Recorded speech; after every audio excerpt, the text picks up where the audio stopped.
Last episodes ఎవరైనా miss అయ్యింటే ముందు మా ప్లేలిస్ట్లో అవి చూసి వచ్చేయండి. ఇటువంటి ఓరమా సిరీస్లు మళ్ళా రావు. సీజన్ 1 ఇంకా చూడని వాళ్ళు ఎవరైనా ఉంటే డిస్క్రిప్షన్లో లింక్ ఇచ్చాం, అన్ని ఎపిసోడ్స్ అక్కడ కవర్ చేసేయండి. లాస్ట్ ఎపిసోడ్స్లోకి వచ్చేసాం, సో మిస్ అవ్వకుండా లాస్ట్ వరకు చూసేయండి.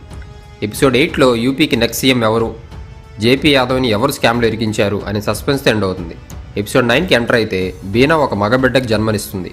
సింహం త్రిపాఠి పక్కనే ఉండి ఇది నా రక్తం, వీడు నా బిడ్డ, అచ్చో నాలాగే ఉన్నాయి పోలికలు అని బాహుబలిలో బిజ్జల దేవుళ్లా మురిసిపోతూ ఉంటాడు సత్యానంద్. బీనా డెలివరీ అయ్యిందని తెలిసి కాలిన్ భయ్య, మున్నా భయ్య హాస్పిటల్కి వస్తారు. విషయం తెలియగానే పరిగెత్తుకుంటూ వచ్చాను. మనకు మరో వారసుడు వచ్చాడు. మున్నా, నువ్వు అన్నవి అయ్యావరా, మీర్జాపూర్ కుర్చీ కోసం నీకు సరైన పోటీ ఇస్తాడు, అందరి దూలా తీర్చేస్తాడు. ఎవరి పోలికలు ఉన్నాయి వీడికి అని అందరిని అడుగుతుంటాడు కాలిన్ భయ్య. ఆ మాట వినగానే సిగ్గుతో మీసం తిప్పుతాడు సింహం సత్యానంద్. మరో పక్కన రాజా భయంతో అచ్చం అమ్మగారి పోలికలే అని కవర్ చేస్తాడు. బాబు నీ మున్నాకి ఇవ్వబోతే వద్దు, మున్నాకి పిల్లల్ని ఎత్తుకోవడం అలవాటు లేదు కదా అని కాలిన్ దగ్గర నుంచి తీసుకుంటుంది బీనా. విట్నెస్గా ఉన్న ఇమ్రాన్ ఇంటికి వస్తాడు మున్నాభయ్య. కింద మౌర్య పెట్టిన సెక్యూరిటీని సావదింగి ఇంట్లోకి వెళ్తాడు మున్నాభయ్య. అరే బోసీడీకే, ఎన్ని రోజులైందిరా నేను చూసి, ముందు ఆ డోర్స్ క్లోజ్ చేసి ప్లీజ్ రా, తనివి తీరా మాట్లాడుకుందాం, ఇంట్లో ఉన్న నీ కూతురు ఇవన్నీ చూడకూడదు అంటాడు మున్నాభయ్య. ఇమ్రాన్ డోర్స్ అన్ని క్లోజ్ చేసి రాగానే, సరే నాకు ఒక విషయం అర్థం కాలేదు, ఆ రోజు ఫంక్షన్లో అందరి ముందు నీతో హృతిక్ రోషన్లా డ్యాన్స్ చేయించా కదా, జనాలు తెగ ఎంజాయ్ చేశారు, కానీ బోసీడీకే నువ్వు నా గుద్దునే దెంగాలని చూస్తున్నావు, ఇప్పుడు నిన్ను అంతకన్నా బలంగా దెంగదామని వచ్చారా, నీకు చివరి కోరిక ఏమైనా ఉంటే చెప్పు అంటాడు మున్నాభయ్య. నీతో ఒక మాట చెప్పాలి, నువ్వు ఒక బోసీడీకే, మీ అయ్య ఒక బోసీడీకే, మీ తాత అంతకన్నా పెద్ద బోసీడీకే, మీ అమ్మ కూడా బోసీడీకే అంటాడు. వాళ్ళ అమ్మని అనగానే మున్నా గుద్దులో కాలి, కొడక మా అమ్మని అంటావరా, ఆమె చాలా పద్ధతైన ఫ్యామిలీ నుంచి వచ్చిందిరా అని ఇమ్రాన్ కాల్చి దెంగుతాడు.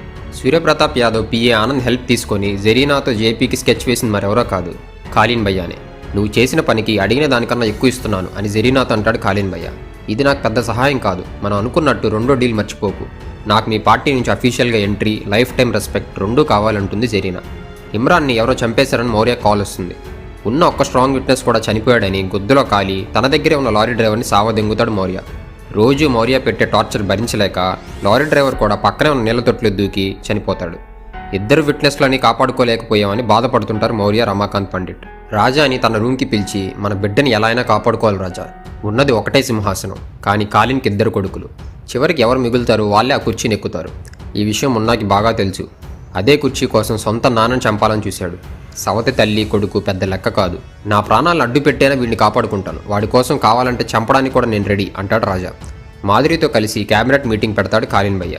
అందరూ పిలవగానే వచ్చినందుకు ధన్యవాదాలు, మీ అందరూ సూర్యప్రతాప్ యాదవ్కి ఒక ఫ్యామిలీ లాగా. మాధురి మీ అందరితో ఒక విషయం చెప్పాలని వచ్చింది, అది విని అందరం కలిసి ఫైనల్ డెసిషన్ తీసుకుందాం అంటాడు కాలిన్ భయ్య. నా చిన్నప్పటి నుంచి మా నాన్న పార్టీ కోసం ఎంత కష్టపడ్డాడో చూస్తున్నా, ఆయన వల్లే ఈరోజు పార్టీ ఈ స్థాయిలో ఉంది. యూపీని ఇండియాలోనే బెస్ట్ స్టేట్గా పెట్టాలనేది ఆయన కోరిక, కానీ సడన్గా ఆయన చనిపోయారు. వెంటనే మా చిన్నాన్న వల్ల పార్టీకి చెడ్డ పేరు వచ్చింది. అన్నీ ఆలోచించి నేను ఒక పేరు డిసైడ్ అయ్యాను. మీ అందరి ముందు నేను పెట్టబోయే పేరు మాధురి యాదవ్ త్రిపాఠి అంటుంది. పక్కనే ఉన్న కాలిన్ భయ్యకి మాధురి పేరు వినగానే మైండ్ బ్లాక్ అవుతుంది. పార్టీ భవిష్యత్తు కోసమే నేను ఈ డెసిషన్ తీసుకుంటున్నాను. మన నెక్స్ట్ ఎలక్షన్కి మా నాన్న చనిపోయాడన్న సింపతి ఉంటుంది, అలాగే మా చిన్నాన్న చేసిన పనికి ఒక మహిళా సీఎం అయితే పార్టీకి వచ్చిన చెడ్డ పేరు పోతుంది.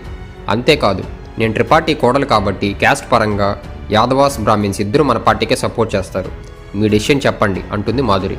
క్యాబినెట్ మొత్తం బల్లగుద్ది మరీ మాధురిని సీఎంగా చేయాలని డిసైడ్ అవుతుంది. కాలిన్ భయ్య గుద్దులో కాలి ఇంటికి వచ్చేస్తాడు.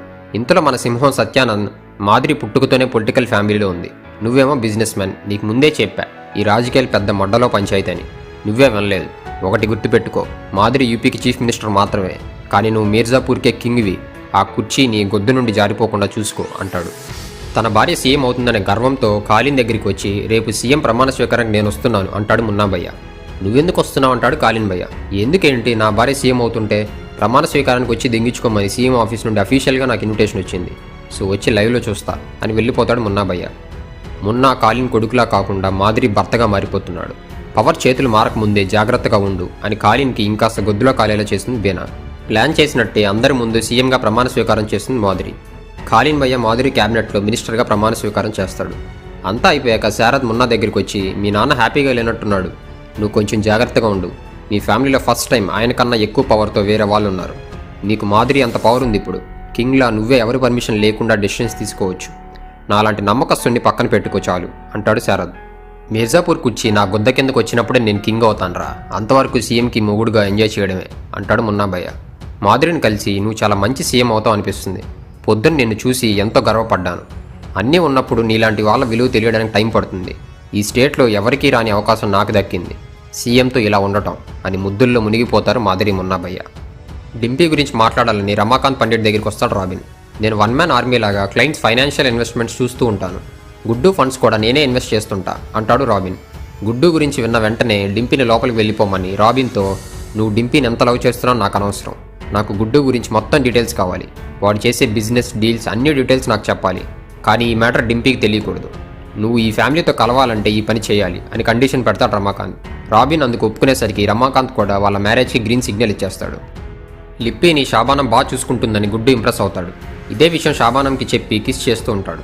అదే టైంకి లిప్పీని వెతుక్కుంటూ వచ్చి గుడ్డు షాబానంని చూస్తుంది గోలు. ఇంకా తట్టుకోలేక శత్రుఘ్న్ త్యాగి కాల్ చేసి నాతో సెక్స్ చేస్తావా అంటుంది. వెంటనే షాక్ అయ్యి గోలుని తీసుకెళ్తాడు త్యాగి. గోలు మాత్రం ఫస్ట్ నన్ను నీ బెల్ట్తో కొట్టు, తర్వాత ఏదైనా చెయ్యి అని కసితీరా కొట్టించుకొని మ్యాటర్లోకి దిగుతుంది. తిరిగి ఇంటికి వస్తుంటే గోలు నాపి, నువ్వు గుడ్డు కన్నా తెలివైన దానివని నీకు చెప్తున్నా, వాడు షాబానంతో చాలా క్లోజ్ అవుతున్నాడు, ఎప్పుడు ఏం చేయాలో నాకు తెలుసు అని వార్నింగ్ ఇస్తాడు లాలా. గుడ్డు దగ్గరికి వెళ్ళి, నువ్వు అసలు ఏం చేస్తున్నావు, మన గోల్ ఏంటి, రివెంజ్ తెచ్చుకోవటం, అన్నీ మర్చిపోయి రొమాన్స్ చేస్తూ పిల్లకి తండ్రిలాగా ఫ్యామిలీ మెన్ అయిపోయావు, ఫ్యామిలీ వల్ల మనం వీక్ అయిపోతాం అని గుడ్డు మీద ఫైర్ అవుతుంది గోలు. ఫ్యామిలీ ఎప్పటికైనా మనకి బలాన్ని ఇస్తుంది గోలు. ప్రతి నిమిషం స్వీటీ బబ్లు నాకు గుర్తొస్తుంటారు. నీలాగా డైరీ చదివినప్పుడు మాత్రమే కాదు, మీర్జాపూర్ నా కోసం కాదు వాళ్ళ కోసం, టైం వచ్చినప్పుడు మీర్జాపూర్ని దెంగి వదులుతా, ఒక్క ఇంచ్ కూడా వదలను అని రగిలిపోతూ చెప్తాడు గుడ్డు. మొన్న డీలర్స్ అందరినీ పిలిచి మాటిచ్చినట్టే డబ్బులు గన్స్ ఫ్రీగా ఇస్తాడు. మధ్యలో ఒక డీలర్, కాలిన్ భయ్యకి థ్యాంక్స్ చెప్పామని చెప్పండి, అలాగే ఆయన కోడలు కూడా ఇప్పుడు సీఎం అయింది అంటాడు. అరే బోసీడీకే, ఆయనకి కోడల కన్నా ముందు నాకు భార్యరా పూక, మొడ్డలోది నేనేమన్నా కొరియర్ బాయ్నరా, నీ థ్యాంక్స్ తీసుకెళ్లి గొద్దులో పెట్టుకో, అయినా మీకు మాట ఇచ్చింది నేను, ఇప్పుడు గన్స్ ఇస్తుంది నేను, కాలిన్ భయ్య కాదు, గొద్ద మూసుకొని మక్బూల్లా నమ్మకంగా ఉండండి అంటాడు మున్నా భయ్య. మక్బూల్ మీకు నమ్మకంగా ఉండొచ్చు, కానీ బాబర్ కాదు, బాబర్ మీకు ఆపోజిట్గా పనిచేస్తున్నాడు కదా అంటాడు డీలర్. ఇది విన్నాక బాబర్ ఇంకా బతికే ఉన్నాడని మున్నాకు డౌట్ వస్తుంది. గుడ్డు గోలు బీహార్లో త్యాగితోనే బిజినెస్ చేస్తున్నారని తెలిసి శత్రుఘ్న్ త్యాగిని మింటికి పిలిపిస్తాడు లాలా. నీకు ఓపియం వచ్చేది నా పొలాల నుంచే, మధ్యలో గుడ్డు గోలు దేనికి, డైరెక్ట్గా మనమే డీల్ చేసుకుందాం, వాళ్ళకన్నా ఎక్కువ మార్జిన్ ఇస్తాను అంటాడు లాలా. నువ్వు నాకు తప్ప బీహార్లో ఓపియంని ఎక్కడా అమ్మలేవు, నేను వాళ్ళిద్దరూ లేకుండా నీతో బిజినెస్ చేయలేను, నీకు కుదరదంటే మొత్తం డీల్నే క్యాన్సిల్ చేసుకుందాం అని నో చెప్పి వెళ్ళిపోతాడు త్యాగి. చెప్పినట్టే గుడ్డు చేసే బిజినెస్ డీటెయిల్స్ ఫైల్ని రమాకాంత్ పండిట్కి ఇచ్చి, అందులో ఎక్కువ లాలా రికార్డ్సే ఉన్నాయి, గుడ్డు లాలా కలిసి ఓపియం బిజినెస్ చేస్తున్నారు అని అంటాడు రాబిన్. ఇంతలో రాబిన్ షాప్కి డింపీ వచ్చేసరికి ఊరికే వెడ్డింగ్ ఇన్విటేషన్ గురించి వచ్చాను అని కవర్ చేసి రాబిన్కి థ్యాంక్స్ చెప్పి వెళ్ళిపోతాడు రమాకాంత్. రమాకాంత్ పండిట్ మౌర్య ఆ ఫైల్ని తీసుకుని ఐజీని కలుస్తారు. అన్నీ కరెక్ట్గా ఉన్నాయి, దీనికి ఎవరి పర్మిషన్స్ అవసరం లేదు, లాలాని బొక్కలో వేయండి, అలాగే డ్రగ్ ట్రాఫికింగ్ కేసులో గుడ్డు పండిట్ని కూడా అరెస్ట్ చేసి దంగండి అని రమాకాంత్ ముందే ఆర్డర్స్ పాస్ చేస్తాడు ఐజీ.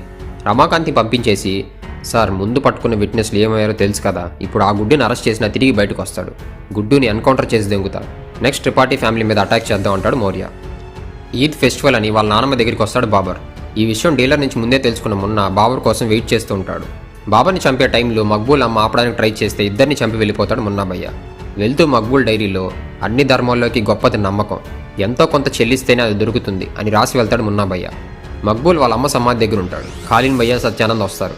నేను చెప్తేనే మొన్న ఈ పని చేశాడు, నువ్వు మాతో అబద్ధం ఆడావు, అందుకే బాబర్ని చంపాల్సి వచ్చింది అంటాడు ఖాళీన్ భయ్య. బాబర్ చేసిన తప్పే, కానీ మా అమ్మ ఏం తప్పు చేసింది అంటాడు మక్బూల్.